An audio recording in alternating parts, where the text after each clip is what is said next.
I've had people come and show me a picture and be like, can you make me look like my filter?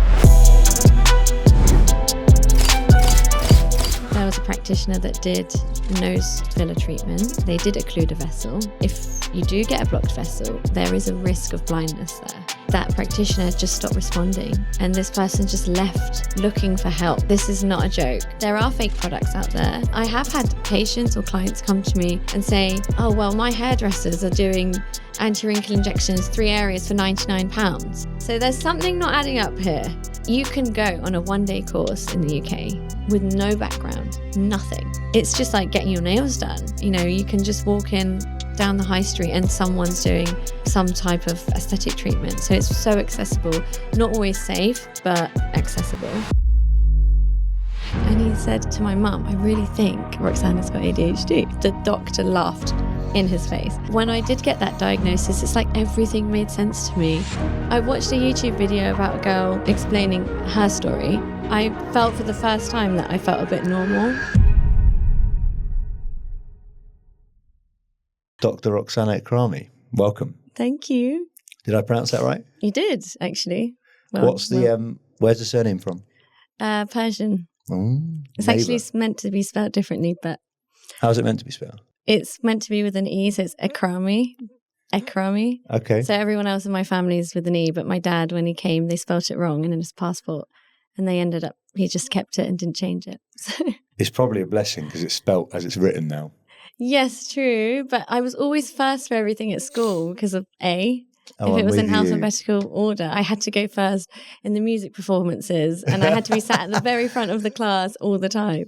So tell me in a few sentences, what it is you actually do work-wise? So technically, I trained as a dentist initially. So I went to university, studied dental medicine. Mm-hmm. I worked as a dentist and then I went into aesthetic medicine. So working with the aesthetic side of the industry. What made you make that change?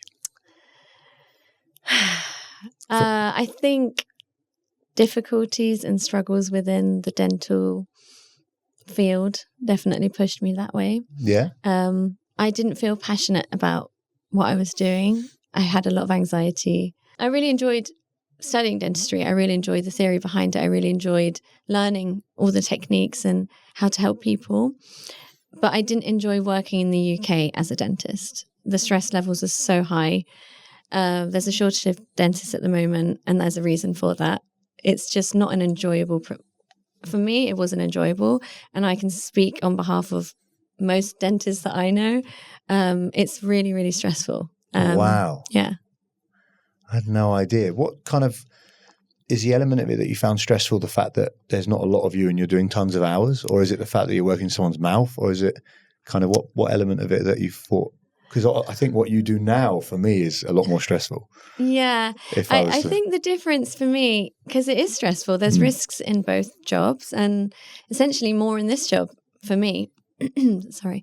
But I have so much passion and I love it so much that I'm happy to take those risks and I'm happy to endure anything that comes to me as a challenge. Mm-hmm. Whereas I didn't feel the same passion with dentistry. And I think essentially for me, I spent so many years studying it, 5 years at university. And it was difficult to actually leave that behind because you feel like, am I wasting all of those years of studying? Will I de-skill? Will I forget everything? What if I regret it? But essentially, I was walking to work every day. And I remember having so much anxiety, even the night before work. I couldn't enjoy even after work because all I was thinking was, oh gosh, I have to go in tomorrow. And walking there and thinking, I studied all these years to feel this way. Mm-hmm. You don't have to put up with that. And for me, the reason I didn't enjoy it was not only is the stress level high in the sense of the responsibility that you have, you've got a patient there that's trusting you, but a lot of people come in, they don't want to be there. They don't come there happy. I'm scared of the dentist. Yeah, and it's a the natural... last place I want to go. I don't blame you. It's not a comfortable place to be. Some people have trauma from their childhood and it just stays with them. And that also goes to their children. So children have fear, and also the noises can be disruptive for people. But essentially, people come there like, oh, I don't want to be here. Oh, I hate the dentist. Oh, it's just like, or they're in severe pain. And you have to kind of take all this negative energy every day, which is fine. This is what we do in healthcare. We do this to help people. But it can be very lonely as well. You know, you're working on the tooth. You can't have a conversation with anyone. It's just you and your thoughts in that moment. And if someone's scared, imagine you've got a drill in your hand at high speed. And if that person moves or they're fidgety or they just like jump, which is natural reflexes, you have to be so focused in that moment to not react, because you have to be. Otherwise, it can be dangerous. I see what you mean. The dentist, you're kind of made to go every 6 months for a checkup. But what you do now, people choose to come willingly, happily, thinking they're going to be happier at the other end of it.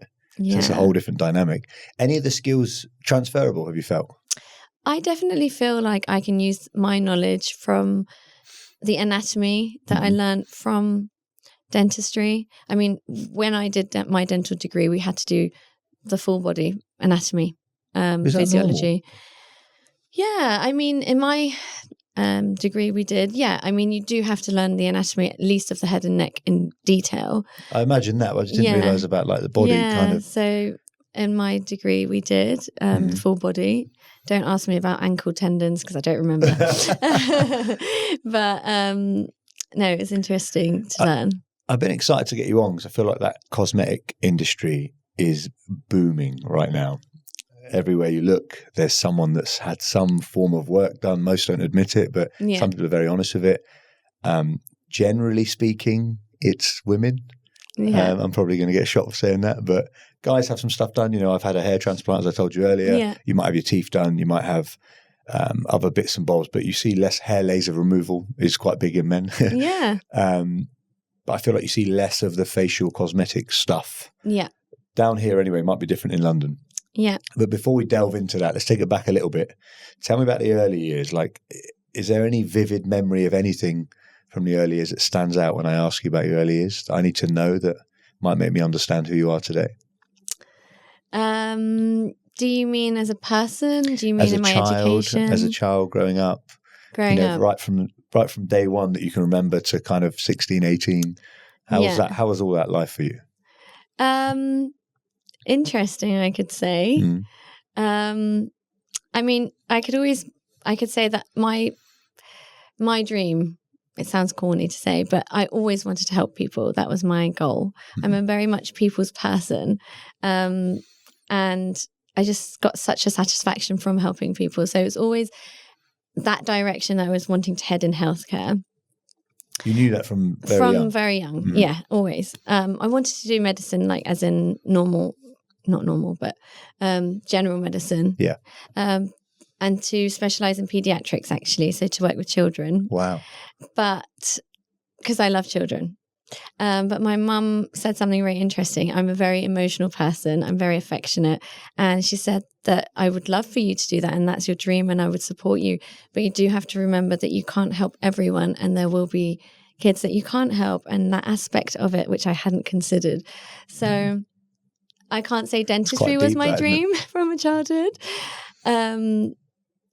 But the thought of not being able to help someone and having to normalize that feeling every day, I just didn't feel like I could emotionally cope with that industry. So I went into dentistry, which is also still helping people.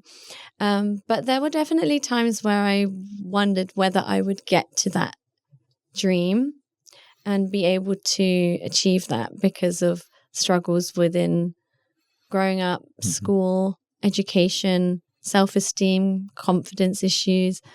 And essentially now knowing I've been diagnosed with ADHD within the last year, or ADD rather. So not... What's that? What's the difference? So ADHD and ADD are similar. ADD is attention deficit disorder, whereas ADHD is attention deficit hyperactivity disorder.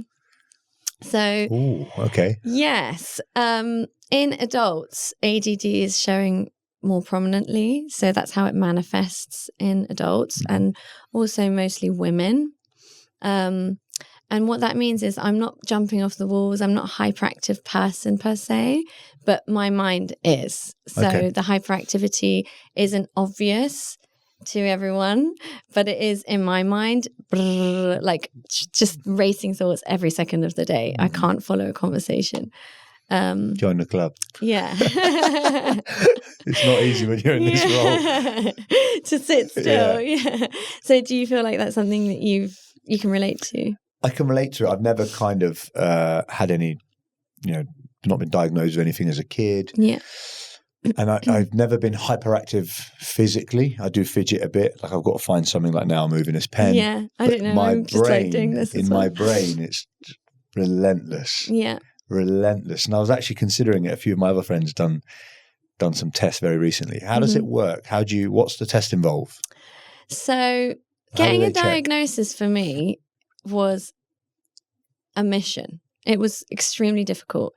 And it worries me because if I have to struggle this many years to get a diagnosis and end up having to go privately, which I'll delve into, thank God I was blessed enough to be able to afford to do that. Mm-hmm. But what if I couldn't? I would be suffering and struggling with the thoughts and feelings that I was without knowing why.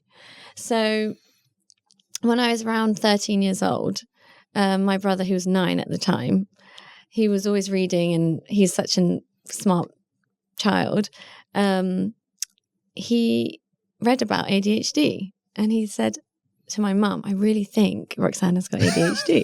At 9 years old? At 9 years old. And I was like, what are you talking about? Because in my mind, someone with ADHD is a child running like around, hyper. Mm-hmm. That wasn't me at all. But he said, no, but you've got all of the symptoms. And he went through all the lists, so I was not able to focus, zoned out, late, time management was awful, disorganization, just so many of the things, but I just wasn't hyper. I was like, I honestly thought, what? Like, I laughed at him when he said that. So anyway, my mum was like, okay, I respect that you think this. I don't know much about it. Why don't we go to the GP? So we went to the GP. Yeah. He literally laughed in my brother's face when he said, my mum said, so what was it that you were thinking your sister has? And he said ADHD. And the doctor laughed in his face. And so did I, because I was like, oh, this joker over here thinks I've got ADHD. And he's like, oh, don't be so ridiculous. She definitely doesn't have ADHD. So I was like, okay, well, that's cleared up then. Throughout school, I was definitely different to the majority. Mm-hmm. I was happy. I didn't have a bad school life. I had great friends, but I definitely struggled a lot with many issues in regards to studying, with discipline studying. Why can't I just sit down and study like everyone else? Why can't I just organize myself? Why do I leave everything to the last minute? Why do I have to stress the night before because I haven't done the work? And these actually cause a lot of, you become very self-critical. Mm-hmm. You become really, really upset with yourself. And it causes a lot of issues in regards to, I had low self-esteem and I was always frustrated with myself, and which made me unhappy, essentially. Mm-hmm. And not knowing why, it makes you feel worse.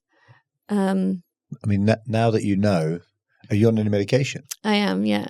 And what's that meant to do? Slow the mind down? So basically, ADHD or ADD is a concept where you've got dysregulation of some of the chemicals in your brain. So neurotransmitters in your brain. For example, dopamine, which is responsible for attention, motivation. It's a feel-good reward neurotransmitter. That's how I know it as a feel-good reward thing, yeah. Exactly. And for example, norepinephrine for, alertness. And if you're lacking dopamine or dysregulated, that's going to affect so many things about your whole life and your mood and the way you think and your executive brain functions. So executive brain functions, for example, mean organizing things and completing tasks and things like that. So if that's not regulated, then everything's messy. Yeah. And the medication for me has helped just kind of calm that noise in my head with the racing thoughts, and regulates the chemicals in your brain so you can focus more, so you can actually follow a conversation. I feel so much more motivated. I feel so positive. I feel so happy. I feel like it's completely changed my life, if I'm honest. Are you being kinder on yourself now? I am. I think getting a diagnosis made me really, really forgive myself and appreciate my good qualities instead of being critical my whole life.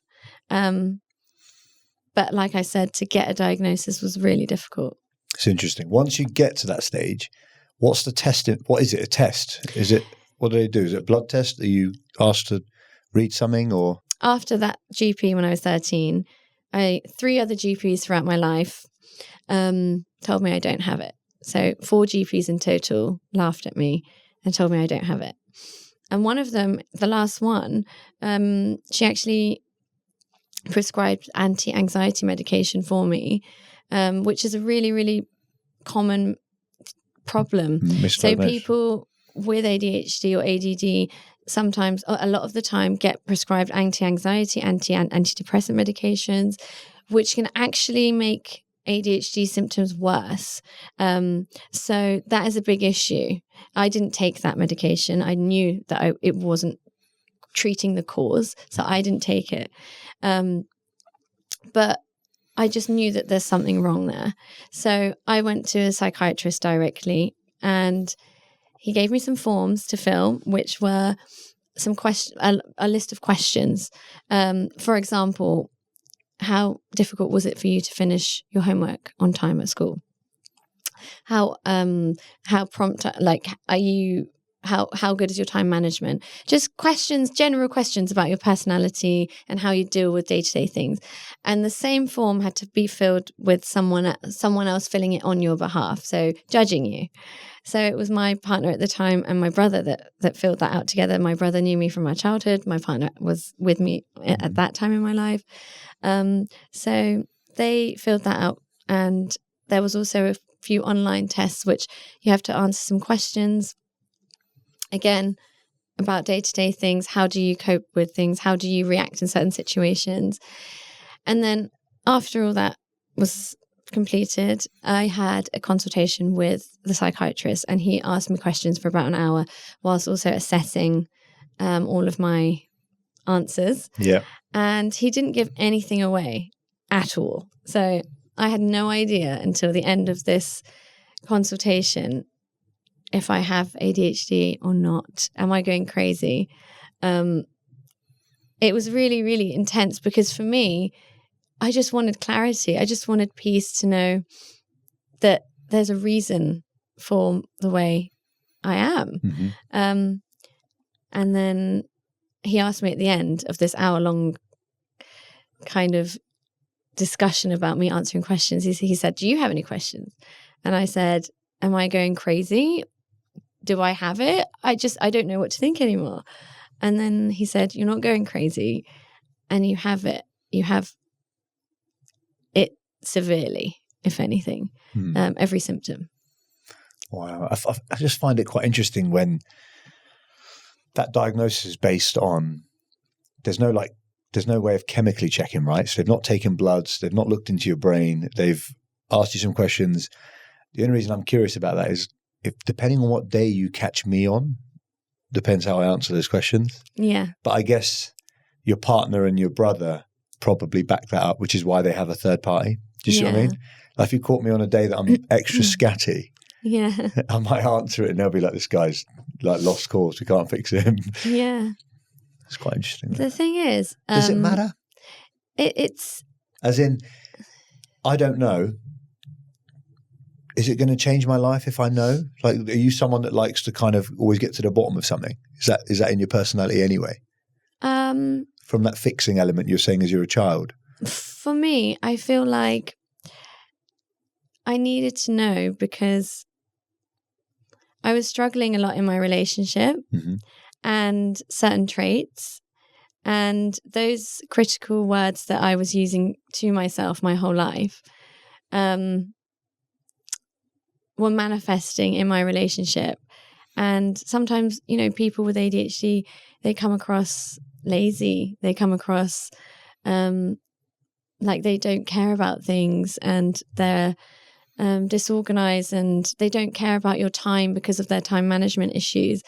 And it wasn't that at all. It was sometimes you're so overwhelmed in your brain and in your mind with where to start and what, you know, you just don't know how to start because you're so stressed. You've got so much anxiety from being overwhelmed that you just don't start anything.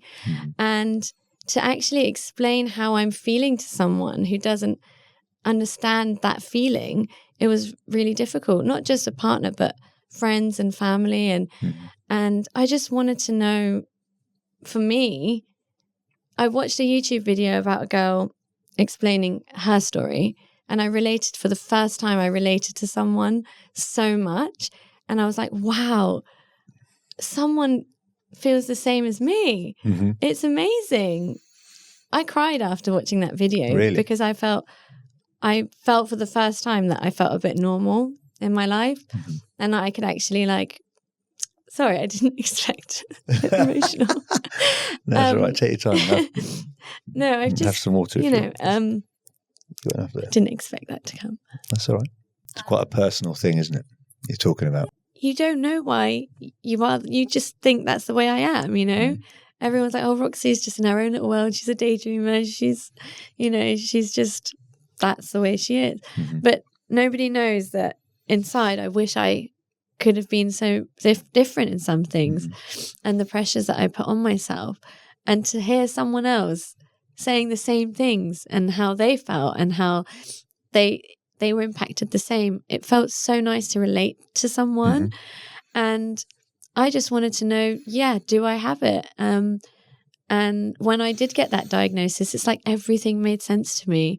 Yeah. Everything made sense. I learned more about it. I educated myself on why I think certain ways and all the benefits of having ADHD and all the great qualities that come with it, which if I could choose now to have it and not, I would definitely want to have it because I love all the positive things that come with it. And it's when you know, you can really implement and enhance the great things about your personality instead of criticizing yourself. Yeah. So for me, it changed my life having a diagnosis because I could be kinder to myself and I understand myself and my brain more. Yeah.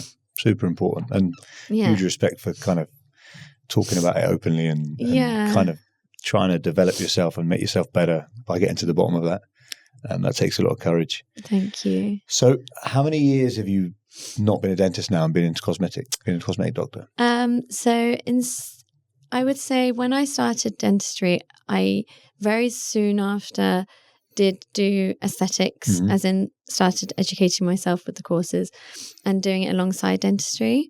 I would say full time, it's been about 1.5 years now that I'm fully in aesthetics. And I really enjoy it, really do. That's good. What would you say is the most popular treatment? I would say anti-wrinkle injections. Really? Yeah. I thought you were going to say lips. They are popular, but anti-wrinkle injections are definitely. Anti-wrinkle injections. Yeah. With cosmetic procedures, you see horror stories, but you see that they can become kind of addictive and people keep coming back for more and more and more and more.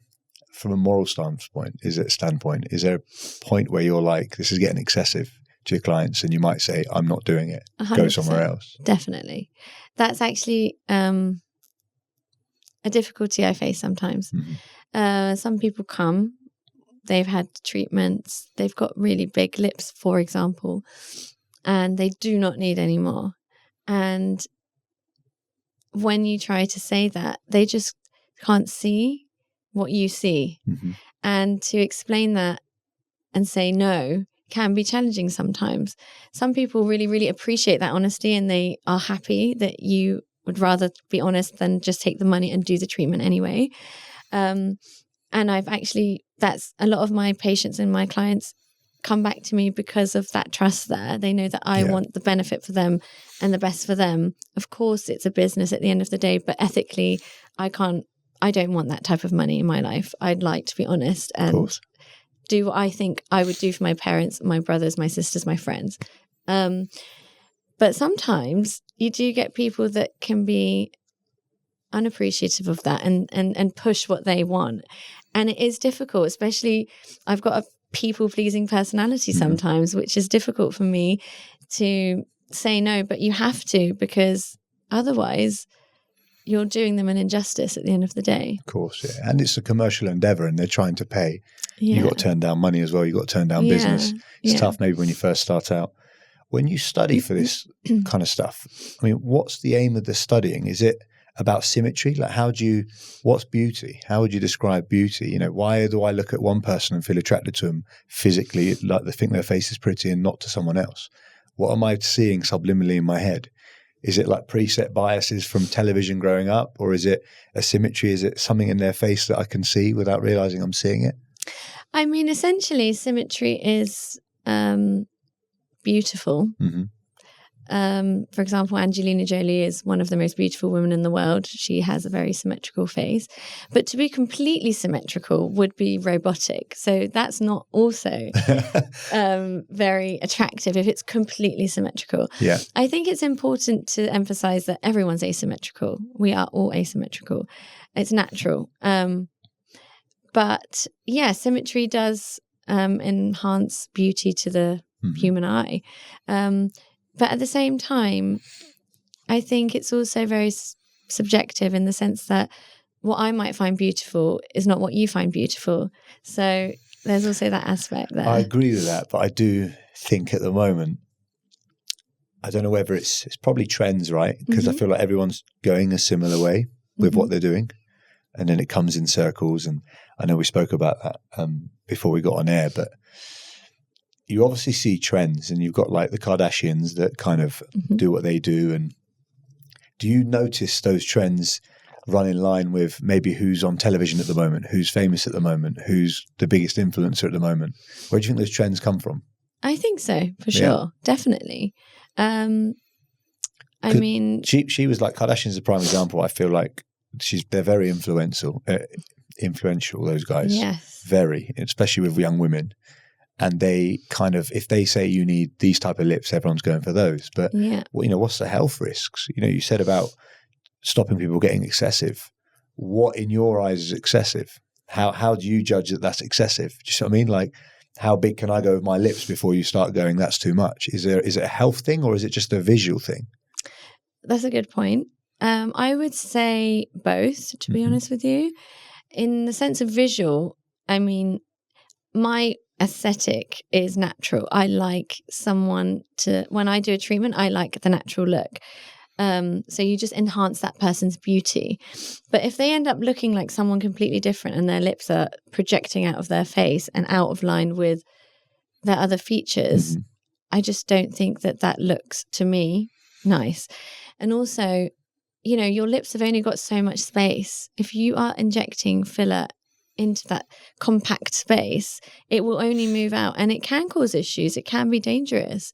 It can compress vessels. It's not good. What do you think the most dangerous cosmetic treatment is, and why? In the sense of injectables, like dermal fillers. Anything you do to the face that you do personally or in your industry. What do you think is the most dangerous, and why? I would say they all hold risks. Dermal fillers are more dangerous than anti-wrinkle injections, for example, Botox. What's the difference? The dermal for anyone filler, that doesn't know. Yes, so that's actually a good question. I don't know a lot about it, to be honest. Okay. So anti-wrinkle injections are injections that we can use to relax muscles, for example, muscles of your expression, for example, your forehead. This stuff here. Yes. Yeah. Frown, eyes. Also, we can help people that grind. You can use in that muscle here to relax that muscle. Helps reduce your grinding, slims the face, helps the gummy smile. There's different things. The most common or most famous brand name is Botox for anti-wrinkle injections, but there are other brands that can be used. Oh, so I didn't realise that's brand name. Yes. It's like the Hoover argument. Yeah, exactly. Okay, fine. So you can't use that term. Unless you're using that product. Yes. Yeah, I do use. Is that why Botox. you're using, cause it saying anti-wrinkle? Exactly. Yeah. Yeah. Okay, that makes sense. So that's the term that we go by because it's the brand name. Could you do it on yourself? Would you have to get someone else? I could do Botox on myself. I have done Botox on myself. But not dermal fillers. No, it's dangerous. Is it really? Yeah. What's the danger of a dermal filler? You have to be really safe with depth, with location, with technique of dermal fillers. Because if you occlude an artery, which essentially means if you block that vessel, then you cut off the oxygen supply to your tissues, which can cause necrosis or death of the tissues around in that area. And that can lead to major issues, major problems. I mean, it's irreversible. Death of the tissue sounds quite Yes, it is scary. Intense. It is scary. I mean, thank God I've never had, if you're safe, you're trained well, you're safe, you take the necessary measures, there's always the risk there. Mm-hmm. Nobody's perfect, absolutely not. But you can really, really minimize those risks. But if you don't have the knowledge, the proper knowledge on the anatomy and the techniques, and you're not safe with them, it can be really dangerous. Is there a particular treatment that you'd never have yourself? No, I don't think so. If I was in good hands, no. Okay, let me try something. If I walked into your clinic tomorrow and said, fix me, because I don't know what I'm looking at when I look in the mirror, right? I might see some symmetry. I might see some wrinkles, but I quite like that on a guy personally. Yeah. But what would you do? What do you think I need to make myself more beautiful or symmetrical? I would say, like I said, it's about the aesthetic eye of that person. So aesthetics it is techniques and things that we know to do and not do, but it's also really, really artistic. So what I might suggest is not what someone else would suggest. So it's really up to that person. And my approach is I always ask you or whoever's there to look in the mirror and for them to tell me what areas they would love to enhance and improve, rather than me tell them, oh, I think you need this. Mm-hmm. Yes, from a business perspective, that is a great thing to do in the sense that you could get lots of treatments out of that person. But I wouldn't want to engrave an insecurity that you didn't have previously there and say, you know what, I think you should do this. Oh, and that would look really, really good. Oh, you definitely need this. Because what if someone can't afford all of those treatments and then they have to obsess over, well, I didn't even notice that before and now I feel really self-conscious about it. But if you asked me, if you was like, I'm open, whatever you think, you tell me, and I'm open to that, then I would feel more than happy to tell you. Go on then. I don't get offended. Honestly, you do have great skin. I mean, you do. I've just been away for 2 weeks in the sun. Maybe that's right. There you go. I would think that a little bit of anti-wrinkle injections in the forehead. Yeah, I think. Yeah, that's what my wife always says. I think it would be nice in the sense that it would prevent any lines getting deeper, and it would just freshen you. I wouldn't say that you need it, but I think it would look nice on you. Yeah. And I think PRP is a great treatment as well. What's that? So platelet-rich plasma. The one where they take the blood out, make it look golden and inject it back in? Yeah. Someone suggested that when I had my hair transplant. Yeah, it's really, really good. It's completely natural. It's just your own plasma. But it's such a natural treatment. Is it a fad, treatment. No. It was used even medicinally. So for joint pain and, people, athletes would use it. And now it shows really, really nice results. It's really good. Maybe I was thinking more from the hair perspective, because when I asked the doctor who did my hair, I've been offered this, and he said, if you're paying for it, don't do it. If it's free, do it. He said, you won't see any benefits. There's from benefits. A hair growth thing. Yeah, from a hair growth thing. It's difficult with hair because I suppose it depends on the reason for your hair loss, how long you've had that loss of hair there. These would impact if and how much it helps. But it does really, really help. And and essentially it does stimulate those growth factors to be released. So it does have a positive benefit on your face and your hair, for sure. Yeah. That bit you said earlier is quite important. And I've got friends and people that I know that have gone to people, some of them even locally, and sort of gone in for one treatment and not realizing the doctor said 5 or 6 things that's wrong with their face, and they didn't realize or didn't notice them before, and then they've come away and spent the next 6 months going, oh my God, this isn't right, that isn't right. Yeah. It's going to be quite damaging, that, can't it? Especially from someone who's a professional telling you these things. I think it hits a little bit deeper. So essentially I try to be careful with that in that sense. I'd love to be more comfortable with that, but it's just my personality. I can't. Yeah. Are there any treatments that are unreversible?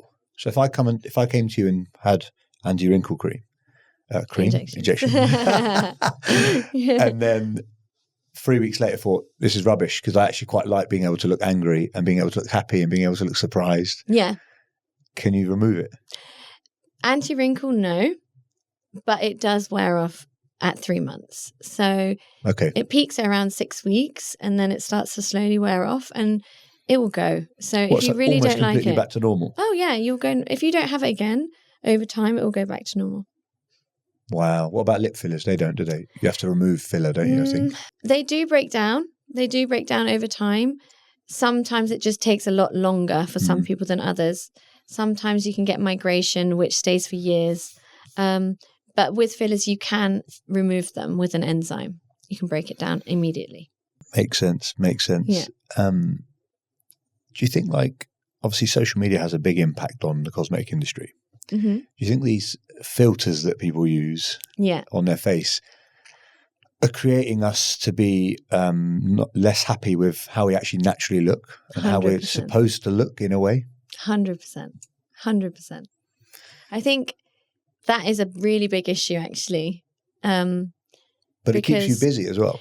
It does. It does keep me busy. But it's also sad because you get so many young people coming to you with expectations that aren't realistic, or feeling like they don't look good without a filter, and they just want to keep doing treatments to look good or feel good. I've had people come and show me a picture and be like, can you make me look like my filter? Well, it's not realistic. And it's sad. It is sad. And you do become dependent on those filters. I'm guilty of it. I used filters, sometimes still do. It's a difficult one, but I don't think it's had a positive effect on people's mental health. No. Definitely not. And I feel like self-esteem and all the stuff that comes off I think we spoke about it earlier. You're comparing yourself to largely an illusion of something that isn't real. Yeah. So when you see someone post something on Instagram, they might have a filter on it, or as we said earlier, they might have tons of money and can do tons of different treatments, or they're dishonest with it, which is something you said that I agreed with. Yeah. So the celebrities that kind of have loads of work done and say they haven't had any work done. Yeah, big issue. And Kim being one of them till fairly recently. It's not that they lie, but they're not open about treatments that they've had. But yes, as of recently, it's more of a common, it's more comfortable, it's not so taboo to talk about these things. But when you are comparing yourself to celebrities that look perfect and look beautiful all the time, it does impact you. You know, how can you compare yourself to someone with so much money that they can have so many different treatments and so many different doctors available to give them these treatments, and also edited pictures, you know? It's lethal. Yeah. I mean, there's that meme that was going around that if some of you got lost, we'd be screwed because we don't know what you actually look like. Yeah, I mean, it's men and women. Now, this isn't just a thing of women, men and women. Definitely. So I think to be aware and not to compare yourself is really, really important. Because it's not real. Would you turn someone away that has had bad work done elsewhere that have then come to you? If it was recently, I would say to go back to that practitioner and discuss the issues with them, to resolve the issues there. Mm-hmm. But it's difficult. In what sense would you mean? Like, that, is it Botch Doctor or something you watch on TV and he fixes everyone? I guess if someone comes to you and they've already had a shit ton of lip filler in their face or whatever it is, and you think, and they want more from you. Yes. Would you be able to say, do you turn those kind of people away and say, go somewhere else, I'm not into it? Yes. What if they came to you for help to fix it? Do you see what I mean? Yeah. If it was something that was done a really long time ago, or if they're really, really not comfortable going back to that person that's caused the issues, or if I feel like they really, really need help and they trust me, and yes, I would help them. But it's a tricky one because sometimes if you don't know what products have been used and what techniques and where and why, these can really impact the ability for you to be able to help in some sense. And I guess the moment you touch them, it becomes your responsibility. Exactly. And that is a difficult thing. I mean, you've got tons of insurance to do this kind of stuff and some qualifications. However, there is a lot of people doing non-professional cosmetic procedures. Yeah. Do you think that they should be more regulated? Definitely. I don't know any other country that you don't need to be a medical professional to do aesthetic treatment, injectable aesthetic treatments. Even Iran, I'm Persian, you have to be a doctor there. I'm not saying it should be just doctors. Yeah. But I think there should be some sort of regulation for sure, to have the correct amount of education to be safe. These are injectables. These can cause big issues. Mm-hmm. These can cause irreversible damage to your face. It's not, it's not safe if you don't know what you're doing. And you can go on a 1-day course in the UK with no background, nothing. My dad can go on this course tomorrow and start doing lip fillers and Botox. Anti-wrinkle injections the next day. It's a 1-day course with no background in healthcare, nothing. It's just that easy. Does sound a bit Wild West. Yes.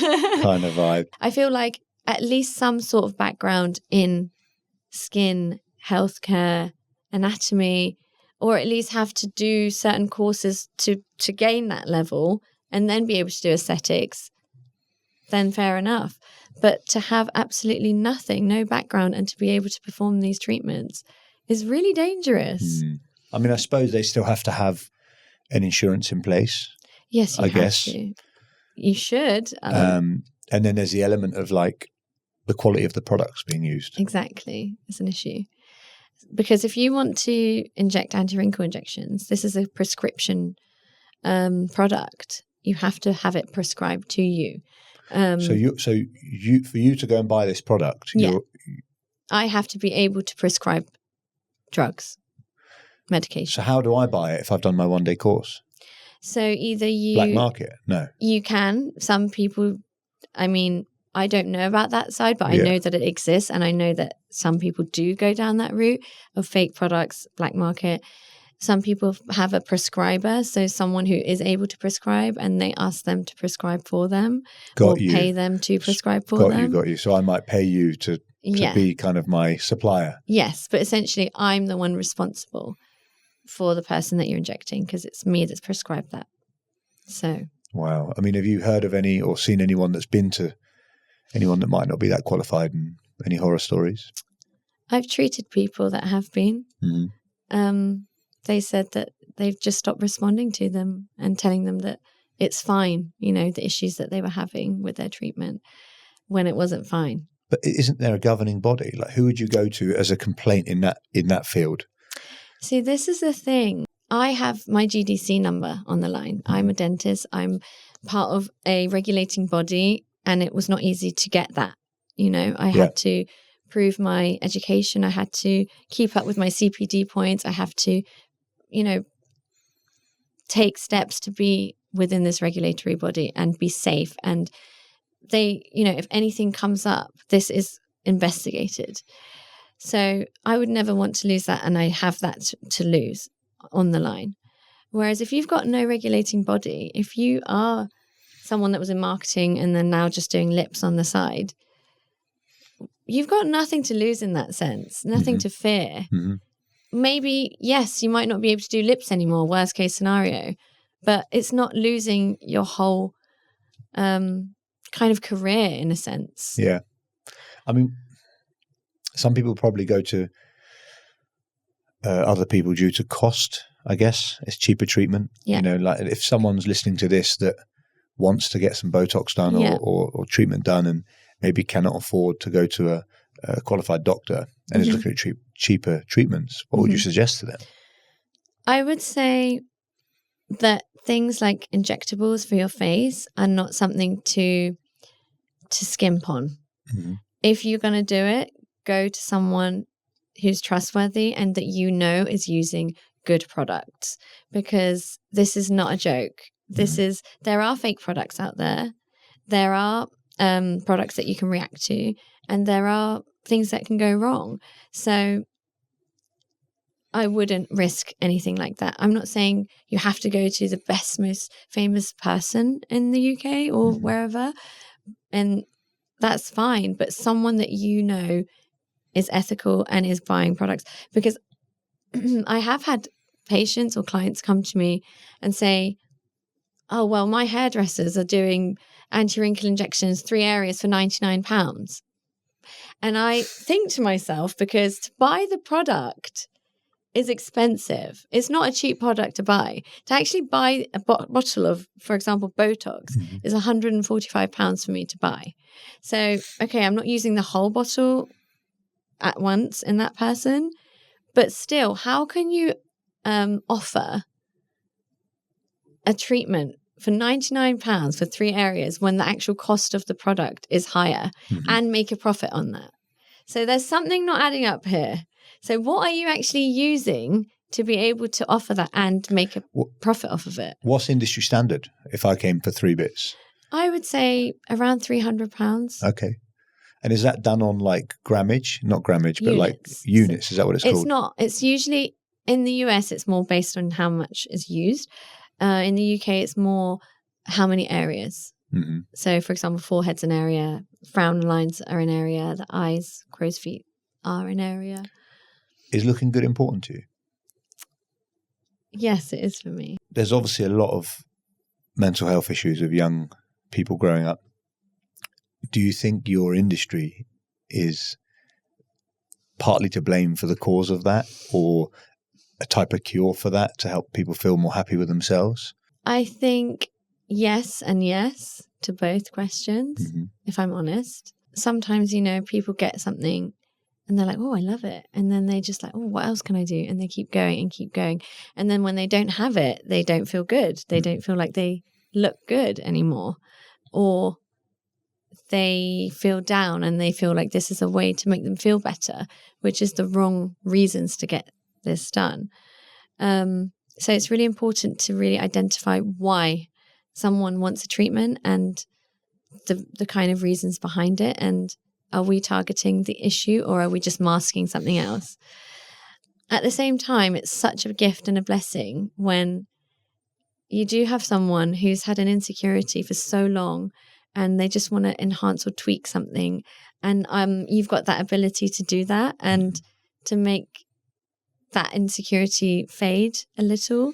It feels so good. It's such a satisfying feeling, and it doesn't mean you have to look completely different. It doesn't mean you have to look crazy, but just small things here and there that change someone's entire confidence and mood. It's really rewarding. So I guess what you're saying is you as a practitioner, you have to be responsible. Yeah. And them as the client probably need to identify the why before they come along. Yeah. And just to be honest, I speak to everyone like we're friends. I always try to ask like, okay, so what area and like, what is it that's made you feel that way, and what would you like to achieve? Because it's also important to identify kind of realistic expectations of what they will achieve as well if they have any treatment. For sure.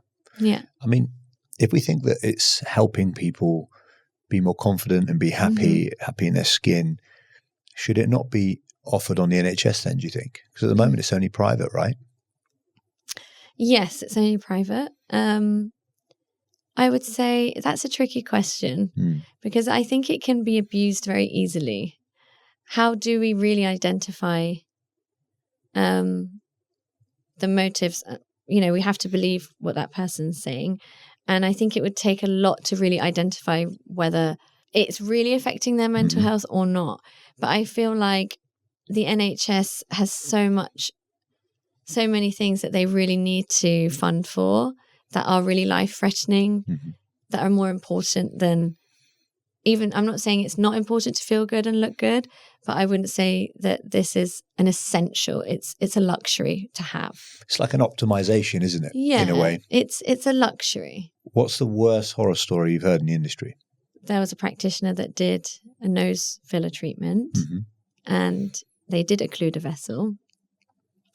And that person had really, really bad pain, and it's really, really dangerous. And the nose, if you do get a blocked vessel, there is a risk of blindness there. It's really dangerous.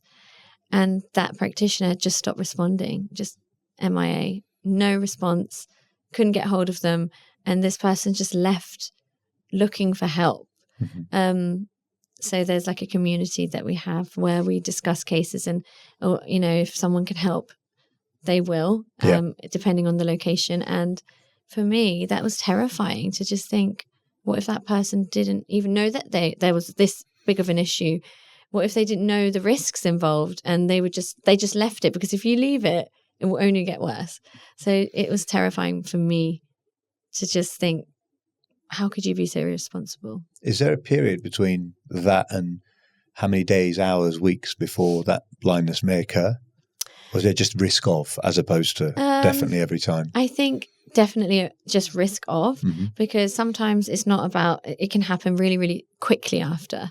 That must be so frightening. It's possible that it happens, within minutes of the treatment. So, and it might be that you have a blocked vessel in the nose and it doesn't happen. It's not a common side effect. It's not a common risk. It's really, really rare. It's just something that can happen. Could a patient die? If it's left untreated, yes, essentially. If something's left untreated, if you have an infection, for example, left untreated and it develops further and you get sepsis, which is a really bad infection all over your body, and you're not treated for that, then yes, you can. Actually, that does ring. I did hear a story about that as well. Of death? Where someone had developed sepsis from having treatment and not having the right care afterwards. Wow. So it can be dangerous. Again, these are really, really rare things. And if you are safe and you have someone that will look after you, not just at the day of the treatment, but afterwards, then it's nothing you have to worry about. They're very rare risks, but that's what I'm saying. It's important to choose someone safe that will take care of you and is ethical. I'm going to say something a bit personal now. Yeah, do. As someone that's got ADD, yes. Have you ever been in a position where you've kind of been about to do something and lost focus and been a bit like frightened of yourself? I'm glad you asked that question, actually, because that is a thought that would come to mind.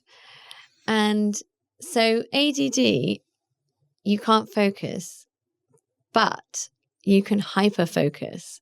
So if you love something or you find it interesting, you enjoy it, you actually focus too much. You focus so much that you can't do anything else. And that's what I found in my job. So I never had any issues in my job. I love my job. I'm so focused and in the moment. All I'm doing is like concentrating on that. And I actually obsess over it. So I've got a bit of OCD as well. It has to be perfect. And I really am a perfectionist as well. So all these things together, but I hyper focus at work. So it might be that I'll go my whole day, barely check my phone, don't reply to people's messages because I'm just so in the zone. Mm-hmm. And then it's more when I switch off after work that the symptoms manifest more.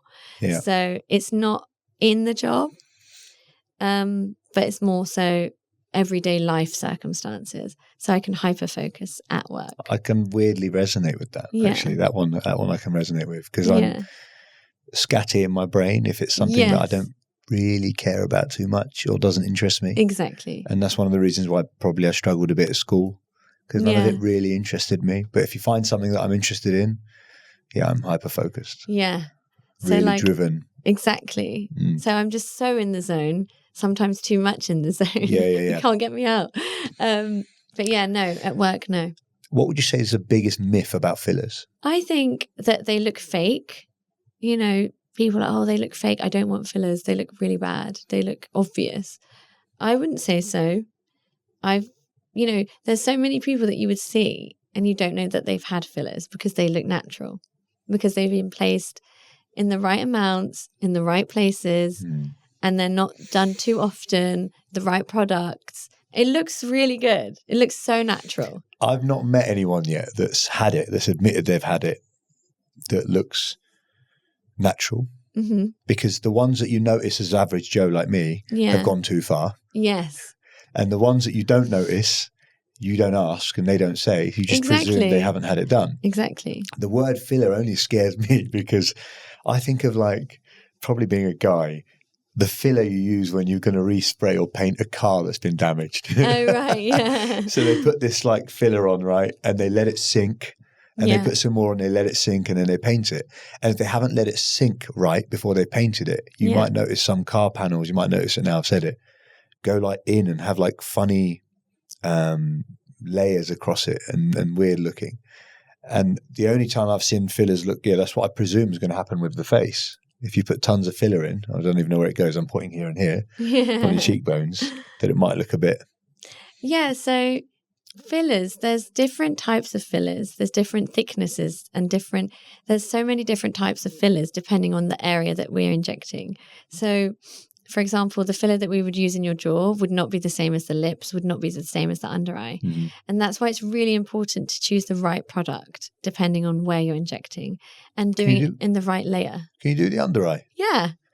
But this is hereditary from my mom a bit. I've got sunken eyes. That could come out a bit. It's very normal. Are you finding that it's more common in men now as well? Are you treating any men? I am treating men, and it's an area that I really, really want to hone in on and actually focus on more, because a lot of men are coming more and more.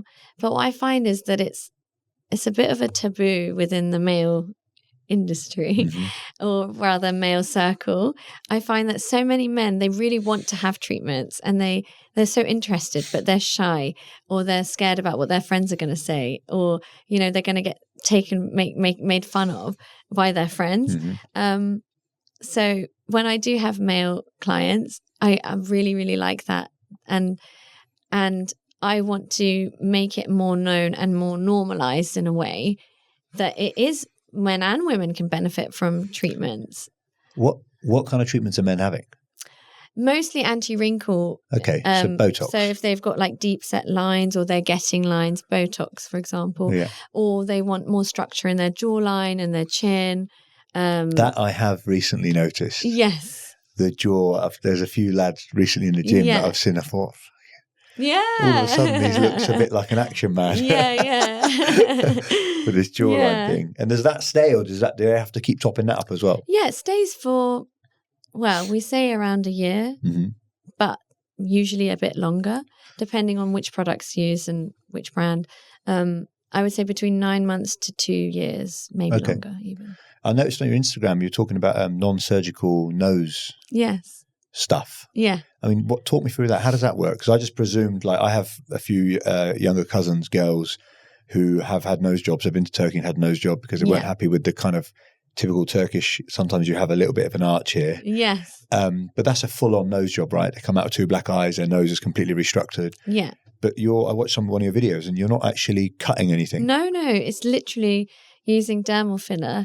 So it's all about optical illusions and creating, and also about light reflexes. So how the light reflex, it really, really impacts the shape, and essentially you can reshape the nose and create a fake kind of, how do I put this in a normal way?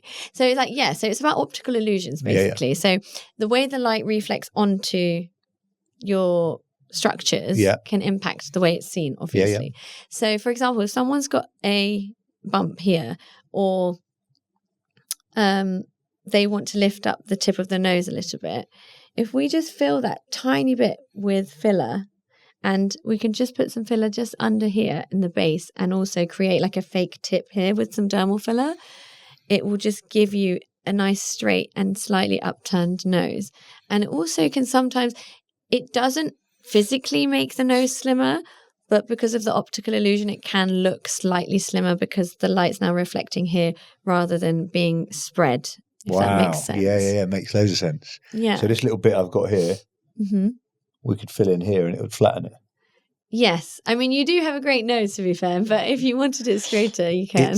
It's so great that I need an operation on it. Basically, firstly, does that filler in the nose affect your breathing? No. Because it's external. Doesn't add any pressure onto... No. The reason I asked that is I'm booked in December I've got a deviated septum. Oh, okay. So one side I almost cannot breathe out of. Okay. And then the other side, like I need to go like this and then I can breathe. Oh, wow. Okay. Yeah. And I actually thought about because they're going to go in and reconstruct it internally. You won't be able to see anything externally. He actually said to me, is there anything you don't like about your nose? Because while I'm in, I can do it. And I said, no, there's no, I just want to be able to breathe. Yeah. But I wondered whether I could do that non-surgically, kind of fill around it to create more gap. But I guess mine's a bit more of a physiological issue, isn't it? Yeah. So with the non-surgical filler for the nose, it wouldn't tackle any actual issues, breathing issues. It's just aesthetic. Yeah. I wouldn't. And if someone's actually had a nose job or a rhinoplasty, I would be very reluctant and potentially usually don't treat those patients, because their whole blood supply can be, it's not, when they have to do surgery, it will change the anatomy. It's harder to be safe and know where the vessels are lying if it's been changed, if that makes sense. So it's harder to be safer. Do you think there's a rise in people having these type of procedures, or do you just think it's more open, everyone's more open about it and more honest about it? It feels like everyone's having it, because everywhere I look, I feel like someone's having something done. I definitely think, yes, it's more common now. Through the Zoom period of COVID, there was like a Zoom boom, it was called, where you're constantly looking at yourself on the camera at work on your laptop, and you're like, oh my gosh, I never noticed those. And so many people, you don't look at yourself that much every day, but you notice things. And so there was this huge influx of people that had now discovered things that they didn't know were there and that annoyed them. So that made it really, really more popular. And once you do get treatments and you're happy with it, you tend to keep doing it because you like how you feel when you have them done. But also, it's really accessible now. It's so easy to get things done. There's so many clinics everywhere doing things. So it's just like getting your nails done. You can just walk in down the high street and someone's doing some type of aesthetic treatment. So it's so accessible, not always safe, but accessible. Is it on the whole cheaper than 10 years ago, right? Because if there's more of something, it tends to bring the price down. Everyone's competing against each other. I think it depends again. You can always find cheaper people now, for sure. But I think it depends on that person and what they value their work as. So a lot of doctors in the industry aren't concerned with the cheaper prices because they know their worth and they know what they have to offer. But it is very easy to have that mindset of, oh, I'll lower my prices because otherwise why would they come to me and not go cheaper. So it is a difficult balance there. Yeah. But I would say, it's probably easier to find cheaper treatments than it would have been back in the day. Yeah. I always find the trends thing quite dangerous in everything in life. Yeah. Like with clothes, it's fine, right? Because you can buy a long, oversized T-shirt for 2 years, then it goes out of fashion. You throw it in the bin, you buy a different one. Trainers you can change. There was a massive boom amongst guys, I think, when, funny enough, I actually think when Mario appeared on The Only Way is Essex years ago with 2 sleeves. And the sleeve generation went boom. You know, like if you look now, there's more guys covered in tattoos than ever. Not there's anything wrong with it. And I nearly went and had a whole sleeve done myself. But when that's out of fashion or when you no longer like it, you can't take it off. Yeah. It's forever. Yeah. It's a concept that most of us can't grasp, especially as men, because we're idiots. Yeah. It's forever. Exactly. So I worry with, kind of your industry. That's why I asked you how much of it is reversible, because we're all trying to look like Kim at the moment. Yeah. But in 6, if you think of when we were, I don't actually know how old you are, but let's go my era. When I was growing up, the visual aesthetics of a woman has changed so much. Yeah. We've gone from size 0 models to the other side, to this side, to dark hair, to light hair, to short hair. Same with guys. The trends have changed, what they're wearing, what they're doing. Yeah. So I just wonder with kind of the cosmetic industry, are we going to get to a point where it's going to full flip reverse and everyone's going to want to wear no makeup and look a certain way, maybe have a different type of nose or different type of chin, but you can't reverse it. You're stuck in that way. I feel like it's already changed. I don't know if you remember when Kylie Jenner, like Kim's sister. Yeah, I know Kylie, had these massive lips and there was a huge influx. Like everyone wanted these big lips. That was the thing. And now, genuinely, I see a lot less of that. Maybe it's the people I'm treating, but in general, people don't want that look anymore. Mm-hmm. They want a more natural look. They want a more subtle change. Whereas back then, I think it was more normal to see loads of people with massive lips. So I feel like already it is calming down a bit. Calmed in the sense of people were wanting more natural treatments. Mm-hmm. And essentially, they are reversible. Dermal fillers can be dissolved. So that's good. If it was surgery, I'd be more concerned. Yeah. And like I said, anti-wrinkle injections, they do wear off. But it is really important, like, just to say no when you need to say no and be ethical. Of course. And again, it's artistic. It's about your aesthetic eye. What I do and what I find beautiful, it might be different to another doctor or nurse or practitioner. So it's very interesting. You got to shop around is what you're saying, basically, right? Don't go to the first one you've seen. I would say go to someone safe for sure. But how do you know they're safe though? If someone's listening to this and they want to go and get treatment, what should they look out for and not look out for? Should they go on recommendation? Because that's super important. Recommendation's always very good because that's already a trusted person, and you know that you don't know, but you may have seen work that you like. But I would say someone with a regulatory body is important. Someone is abiding by certain rules. They have a clean premises to work in. You can see them using good products. Mm-hmm. I think you can usually get a feel for also the body language and how that consultation goes with that person. Yeah. So if you come in and I'm trying to sell you loads of things, I don't know. You know what I find really funny, and I'm probably going to get shot for saying this, but my mind's a bit weird, right? So take it with a pinch of salt. When you've got a person, male, female, however they identify, and they've had tons of work done that makes them look not their natural self, whether that's in their face, in their body. Yeah. Do you know what I always find quite amusing? When these people have kids. Oh, yeah. the kids, you're running away from, let's say, a nose, but the kid's going to have that nose potentially. You're running away from, it's quite an interesting, I don't know if it's just me being weird, but I always think about this. I think, like, okay, I mean, you look amazing now. Yeah. You've had X, Y, and Z done. When you reproduce, that is that child, child isn't going to look how you look now. It's going to look how you looked prior to all the work. Exactly, funnily enough. Weird thought. Well, I had a nose job actually.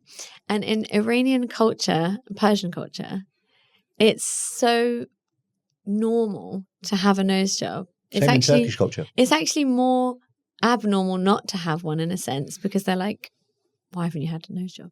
It's not, you know, they don't say, why didn't you do it? But it's not abnormal. It's more normal to have a nose job than not. It's accepted, isn't it? Yeah. I mean, I was on holiday and in a summer in Iran, and my cousins were like, oh, so you're going to get your nose done? Wow. And I did. Within, I went for a consultation, and then 3 days later, I had a nose job.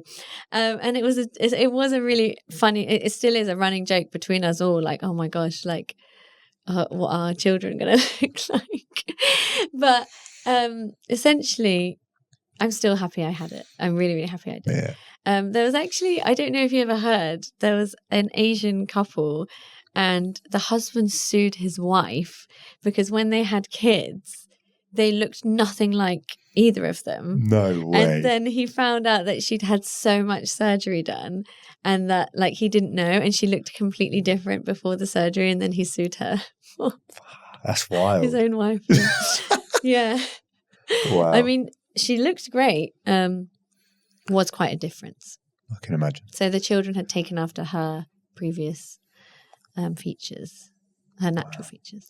Roxanna, it's been super interesting. Thank you so much. Yeah. If people want to find you, get in touch with you, have a consultation, what's your Instagram, or is there a website? Where do they go? Yeah, I've got an Instagram. It's Dr. Roxanna Akrami. Akrami. Spelled Akrami. Exactly. Double N with the Roxanna as well. Double N with the Roxanna, yeah. But yeah, I'm happy to do any consultations. Wicked. Yeah. Thank you so much.